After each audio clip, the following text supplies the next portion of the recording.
Hey, I'm Lydia Isnanto, and this is Dreampreneurs Chat. It's a show where I chat with dream chasers all around the world who make their passion their paycheck, loving the risk they took and the job they do. On this show, I chat with Corina Frankie, who is in the business of creating human connections. As the CEO and creator of Brand Besties, she has built a national platform for creating strategic brand engagement programs for some of the world's most iconic category leaders and new stars on the rise. Corina sees a future of endless possibilities by adding value to people. For a self-made woman like me. Hey guys, thank you so much for tuning in and welcome back to Dreampreneurs Chat Show. And today we have a founder and CEO of Brand Besties.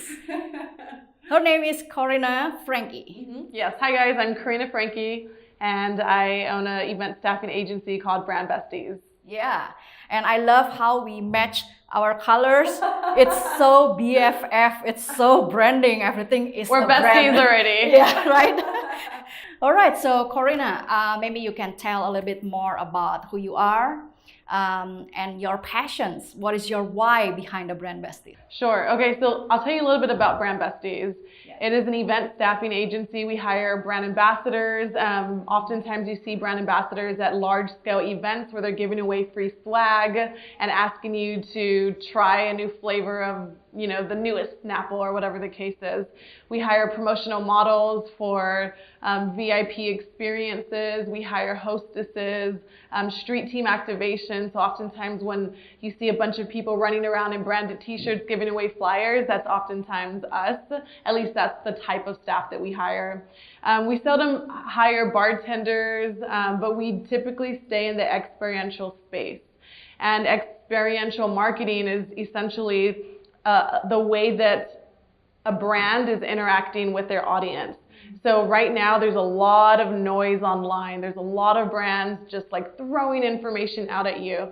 How we offer value as an event staffing agency is by really, we're that first person to interact with your audience at an event or outside and just kind of like have that conversation and develop a friendship with the brand. I see your business now has developed, it's based in Austin, but it has developed to Miami, LA, New York, and all over, I think, the States, so how did you start that? Sure. So yeah, we are a nationwide agency and it started back when I was a Texas Hold'em poker dealer.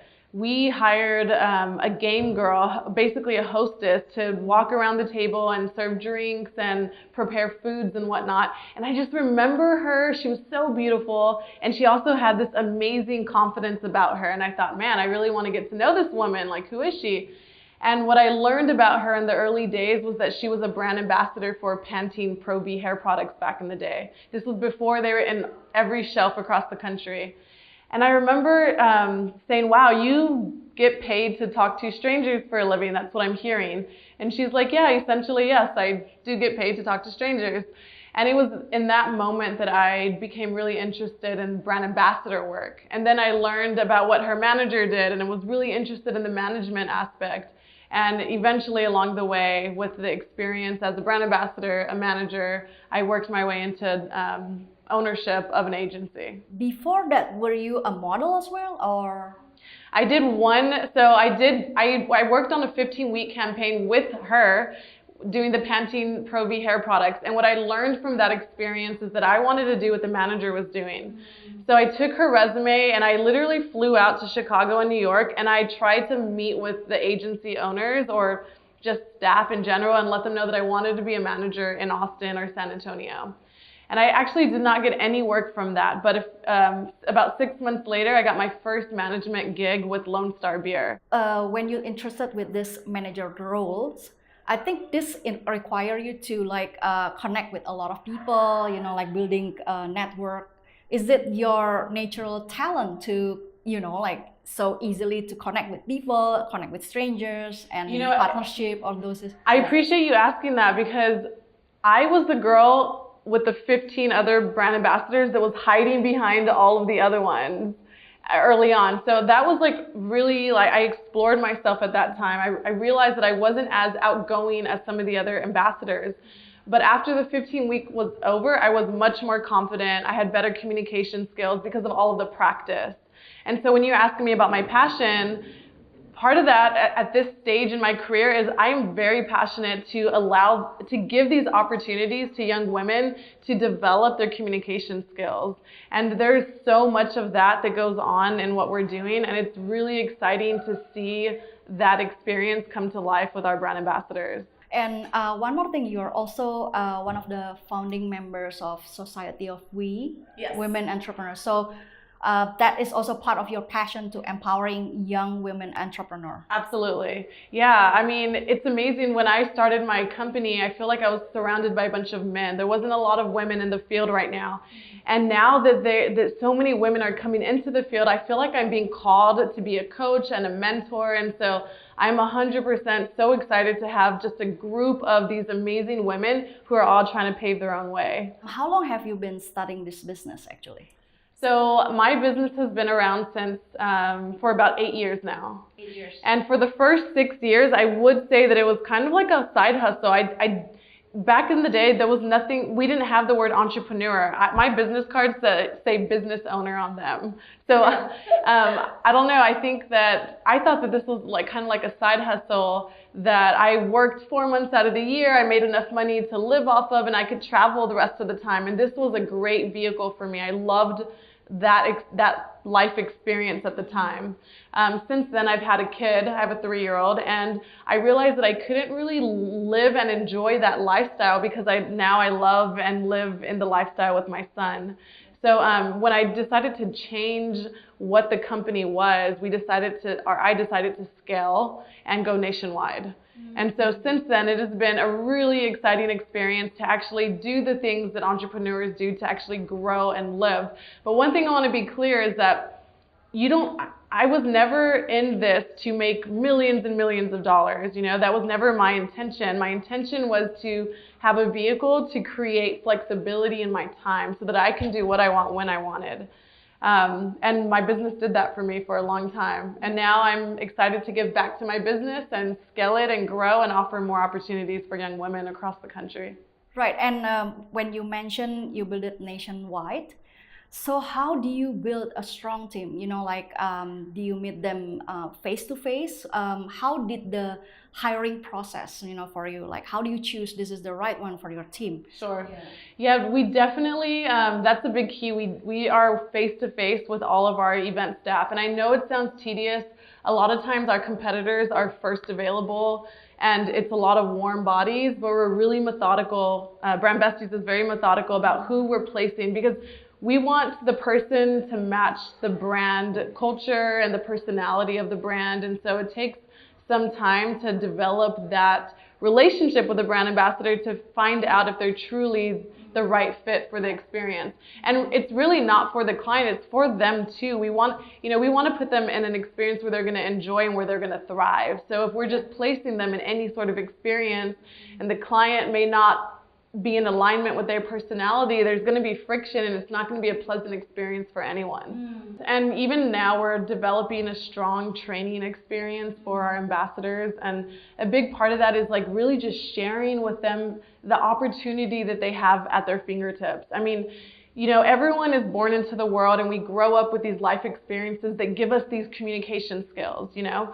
The challenge is there's always room to grow. There's always room to perfect those communication skills by developing and specializing in certain things. When you're out in the community and you're bringing awareness to products, you start to realize like what tools you can use to get your message across effectively. Because essentially when you communicate, that's the whole point, right? Is to effectively communicate with someone else. And so things like body language, you know, what to do, what not to do, recognizing the status of the person you're speaking to. Are you talking to a millennial or are you speaking to someone who has much more professional experience? But that's really good, like what you're doing. So you also provide training first for them. And absolutely. That's really good. Like, I mean, like they are not just suddenly out of the blue, doesn't know anything. Right, no, like even, you know, narrating stories is really important. So sometimes it can be fictional or not, but the truth is like if you can connect with your audience by telling them a great story, you're gonna have more effective communication in that moment. True. And these experiences as a brand ambassador, promotional model, gives you that opportunity to practice those skills out in the community, which will then help you increase your social and professional life along the way, you know. One thing that I'm really proud of is many of our ambassadors have been asked to work full-time positions with my clients. So VaynerMedia, Gary Vaynerchuk's company, he was a client of ours for like an 18 city tour across the country. And we hired 2 tour managers and a few other brand ambassadors. And one of our tour managers was such an amazing gift to that experience that his team asked if they could hire him full-time as an account manager at VaynerMedia. The client was blown away by his authenticity and his professionalism and just his work ethic, and decided that he needs to be a part of VaynerMedia. And since then, he's gone from, you know, entry-level account manager to just being promoted time and time again. And I had a conversation with him late last year, and he's like, Corina, my life has changed. It's so amazing. Like, this was such a beautiful experience for me, and I'm so grateful that you gave me the opportunity to be on tour. And this happens often, and this, I think, is the highlight of my career. One of the women ambassadors that worked for me often, or for Brand Besties, in Austin, we moved her temporarily to Dallas, Texas to work with one of our bigger clients, F45 Training. They're a new fitness franchise that is out of Australia, and we had a huge team out in Dallas. She must have knocked it out of the park, because not only did she leave Dallas, she moved to California to become the global marketing director of F45 Fitness. And she has the skill set. She has a business degree and a master's degree in marketing and international communication. So she was primed for this position, but the experience of becoming a brand ambassador first to show all of her talents was essential for this beautiful, like, coming together of this experience for her. And she is loving and living the life of her dreams. She's out in LA. She travels all the time. I mean, things are just really great for her. Yeah, that's amazing. Like, you providing this opportunity for your staff to grow to become like really the best of themselves. Yes. And so is that a challenge for you, because like your staff might might not be able to stay permanently with your company and then have to move to another company, or how? No, I don't see it as a challenge at all. In fact, I see it as just a blessing. I see it as this is like a platform for them to launch from. And the more I see this, the more I feel like I'm doing my good in the world. And honestly, like, I think the money is always a challenge. You know, cash flow is a challenge, but the more money we make, the more money we want to invest in these programs to really help women get from that place in their life to better communication skills, to more talent, to more experiences, and getting to where they really want to go. So for me, I'm not intimidated by brands poaching, like taking staff. I feel really honored that they like my staff so much. It tells me that we are doing a really great job. Yeah. Wow, that's amazing how a brand ambassadors can go to that kind of level of career because of somebody who have a big heart like you. I mean, that's really amazing. Thank you. So Corina, you have been doing this by your own, right? You're the only owner, or do you have co-founder with this? I'm the only owner. Right, for 8 years. Yes, yeah, for 8 years. And so, as a person and as a woman, you know, like, what is the most challenging time? You know, it's like the downtime where you almost give up. And you know, I think there was a time where I felt, it was in 2014, I remember specifically, I was feeling very overwhelmed. I was feeling like I wasn't really doing anything. I thought that I needed to do something else. I was looking into fitness and all other industries and thinking that I was going to start a real business in something else, because again, this was a side hustle. It was, you know, I made 6 figures, I pocketed 6 figures, and I was able to travel the world and live my life and create friendships and just like really do the things that I wanted to do. So during this time, I didn't think that I was going to build and scale this company the way that I am today. And I think part of that reason, and Tony Robbins told me this when I was sitting in one of his seminars or one of his conferences, that most business owners, they get burned out because they don't set their goals high enough. And that to me was like, whoa, he's talking to me. Of 5,000 people, I know he's talking to me. Because at that time, I had achieved everything that I wanted. My goals were my parents' goals. I wanted a brand new car that I could pay off. I wanted a house, and I wanted a business that was over 6 figures. And I had all of that by 2013. So by 2014, I was kind of sitting there like, like what's next? You know, twiddling my things, my fingers. And when Tony said that, I said, oh my goodness, that's what it is. I don't have any other goals to reach. I need to create new goals. So I had my son in 2015, just a year later. So already my mind was like going, like, what am I going to do? What are my new big goals? You know, what do I need a plan? And so in the end of 2016, after I had a year with my son, I decided that I would take my agency full time and that I would treat it like a full-time business and that I would scale it. That's why often I tell women in mentor sessions, you know, sometimes they see these big grand pictures of being the next, you know, Mark Zuckerberg and, you know, Sarah Blakely. And like the thing is, those are really amazing visions and goals. But what if you just got out of your 9 to 5? What if you made an extra $10,000 to $20,000 in salary and you did it on your own terms? Like, wouldn't that be amazing? You know, for so many women who have kids, it's just amazing what if they're bookkeepers? Why not be a bookkeeper for yourself? You can still make $40,000 plus an extra $20,000 somewhere along the way, and you get to decide when you work. You get to work from home. You get the flexibility that you need to pick up your son at 3 o'clock, you know, and that to me is like an amazing life. So I think it's more of a mindset and how do you want to live this life experience as a business owner, as an entrepreneur? Yeah, wow, that's really amazing. So, Corina, if let's say there is one advice that you can give for many women entrepreneurs out there, especially also mompreneurs. I know there's a lot of mompreneurs that's not easy to keep pursuing what they want to do, and also with their, responsibility with the kids, you know. So, what would be your advice for them? You know, my advice changes on the years, but guys, take your kids places, let them see you be an entrepreneur, ask your friends if they can come to a meeting or to a gathering, you know, take them to the big networking events and put them in a room with their iPad. Don't miss out on these opportunities because you're a mom. Like, you can be a mom, you can be a business owner, you can be a wife, you can be a sister, you can be all the things. And then also, you don't have to have a label. You know, you take out the mom label, and what does that get you? Take out the entrepreneur label, and what does that get you?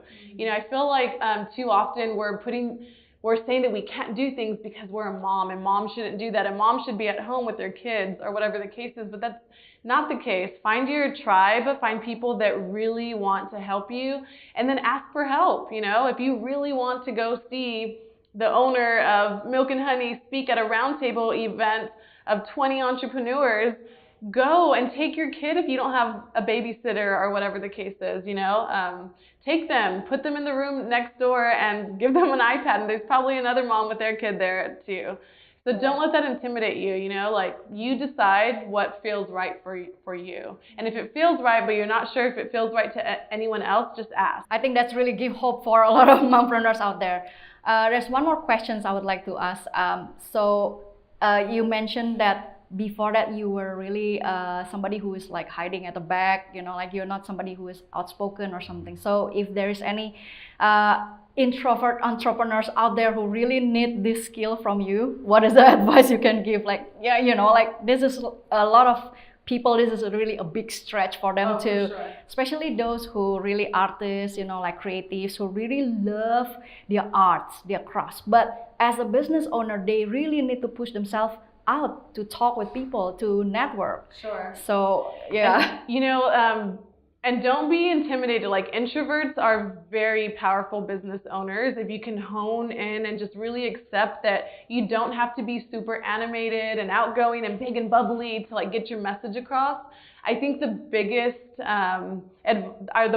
the advice I would give is just to be direct. You know, if you need something or you have something to say, like, communicate that, because too often I hear, this is what I hear women say, they backstabbed me, or they took my graphic design art and they used it on someone else's. My graphic designer took my ideas and used it for someone else.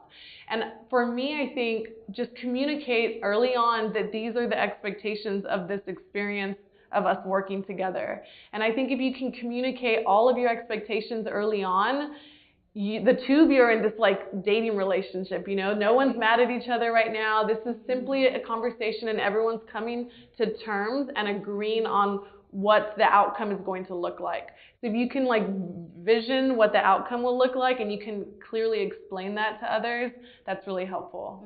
Right. And I believe that they will take a lot of mistakes as well when they not used to communicate and suddenly they have to start communicating and explain their visions, like sometimes they don't know how to explain this part, so I think don't be afraid to fall into mistake and just rise up again and just forget it and move on. Keep going. And guys, there's coaches out there that you can call on and say, hey, I really need to have this hard conversation. Can we role play? Can you help me with some intros and some exits? Like, how do I do this? There's communication coaches out there. So if you're really feeling that that's a block for you, please find some coaching around it. It's really helpful. Right.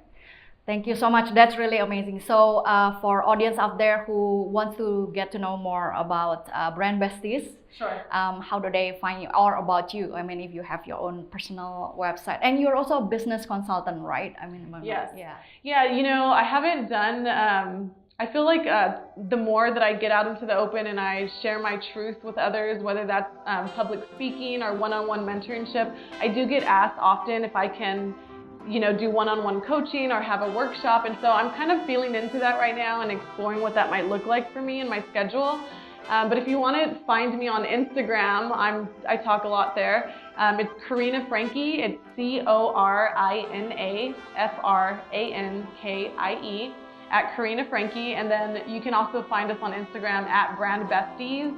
And then brandbesties.com, obviously, our website. All right, so don't forget to check her out and the Brand Besties. Thank you so much, Corina. I mean, this is really amazing to meet somebody who also a woman and also who passionate with entrepreneurship and also have a passion for a real human. I mean, you're not only chasing money, but then you're also passionate with developing people. And that's really I appreciate great. you saying that because the more value you bring to the table, the money will just be there. It flows. I saw Tony Robbins tell a story and he was just, this guy offers so much value. This one guy just rode like a wad of cash into his hand. And Tony's like, wow, what is this, man? And the guy was like, donate it. And Tony's like, whoa, are you serious? And the guy said it again, donate it. And Tony was like, all right. And he put it in his pocket. But I think I was so blown away because I'm like, this guy is such a money magnet because he's offering tremendous value and the money just flows in. Wow. So offer value and the money will come. Yes. Wow, I think I have to check out that Tony as well. That's amazing. Yeah. All right, thank you so much. Sorry, thank you so much, Corina. I almost called it Tony. I almost said thank you so much, Tony. Sorry. Thank you so much, Corina. I appreciate your time. And so thank you so much for audience who are listening and also watching out there. So stay tuned and don't forget, don't give up and just keep moving on and always learn to communicate. Okay, bye. Bye. For a self-made woman like me. This podcast is available on iTunes and other major podcast platforms. If you like this show, please subscribe and give your rating and review on iTunes. That means a lot to help the show keep going. You can also watch the video podcast series at youtube.com/Lydia Isnanto. See you on the next brand new chat. Until then, remember to share your story with someone. Because you never know how one sentence of your life story could inspire others to rewrite their own.